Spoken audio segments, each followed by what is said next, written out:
Sukumar direction లో అల్లు అర్జున్ హీరోగా నటించిన పుష్ప ది రైజ్ సంచలన విజయాన్ని అందుకుంది. నార్త్ సైడ్ మాస్ ఆడియన్స్ ని కూడా ఈ సినిమా బాగా మెప్పించింది. అందుకే పుష్ప పార్ట్ 1 హిందీలో రికార్డు వసూలు రాబట్టింది. ఏదో సరదాగా రిలీజ్ చేసిన ఈ సినిమా అక్కడ భారీ హిట్ అవ్వటం చిత్ర యూనిట్ ని కూడా ఆశ్చర్యపరిచింది. ఇక పుష్ప పార్ట్ 1 కు వచ్చిన క్రేజ్ పార్ట్ 2 కి బాగా ప్లస్ అవుతోంది. ఈ సినిమా సెట్స్ మీద ఉండగానే భారీ ఆఫర్లు రాగా మైత్రి వారు ఈ సినిమా పూర్తయ్యాకే బిజినెస్ మాట్లాడదామని అనుకుంటున్నారట. ఇక ఫస్ట్ లుక్ టీజర్ తరువాత పుష్ప 2 మీద నార్త్ సైడ్ కూడా క్రేజ్ డబుల్ అయింది. ఎప్పుడెప్పుడు సినిమా చూసేద్దామా అని ఆడియన్స్ ఎగ్జైట్ గా ఉన్నారు.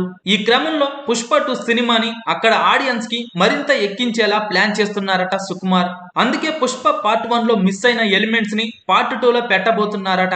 పుష్ప పార్ట్ 1 లో సమంత చేసిన స్పెషల్ సాంగ్ మెయిన్ హైలైట్ కాగా, అయితే ఇప్పుడు దాన్ని మించేలా పుష్ప 2 లో కూడా సాంగ్ ప్లాన్ చేస్తున్నారని తెలుస్తోంది. అయితే ఈసారి మాత్రం పూజ హెగ్డే లేదా దిశ పటాని పేర్లు గట్టిగా వినిపిస్తున్నాయి. ఇప్పటికే రంగస్థలం సినిమాలో పూజ హెగ్డే ఐటమ్ సాంగ్ తో దుమ్ము లేపగా, ఇప్పుడు పుష్ప 2 లో కూడా ఆమె కనిపించబోతోందని తెలుస్తోంది. ప్రస్తుతం పుష్ప 2 లో ఐటమ్ సాంగ్ ఎవరు చేస్తారు అనేది ఆసక్తికరంగా మారగా, పుష్ప పార్ట్ 2 లో ఏ హీరోయిన్ స్పెషల్ సాంగ్ చేస్తే బాగుంటుందని మీరు అనుకుంటున్నారో కింద కామెంట్స్ రూపంలో తెలియజేయండి. వీడియో మీకు నచ్చితే లైక్ చేయండి, అందరికీ షేర్ చేయండి, కానీ సబ్స్క్రైబ్ చేయడం మాత్రం మర్చిపోకండి.